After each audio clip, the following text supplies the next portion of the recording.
From Indy's streaming news leader, this is a WRTV update. I'm WRTV's Caitlin Kendall. Here are your latest headlines. Safety concerns and frustration are growing this morning for people living in an Indianapolis housing complex. It's not the first time that our cameras have been in the building to show you the growing list of problems at Lugar Towers.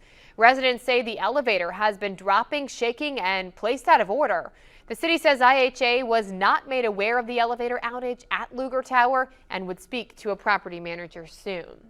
Today, presumptive Democratic presidential nominee Kamala Harris will be in Indianapolis. Harris is scheduled to speak to the Zeta Phi Beta sorority Boule at the Indiana Convention Center this afternoon. The sorority invited Harris to speak in Indy long before the president made the decision to step away from the election.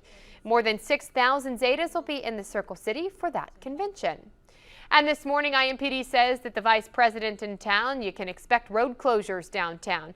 The department officials say that the intermittent closures will happen between 11:30 this morning and 3 this afternoon. Officers say delays are expected to be pretty minimal, though. Meanwhile, former President Donald Trump's J.D. Vance that's his vice president pick, is planning a stop in Fort Wayne today. He's set to attend a fundraising reception. A $1,000 contribution to Trump's fundraising committee is required for anyone wishing to attend.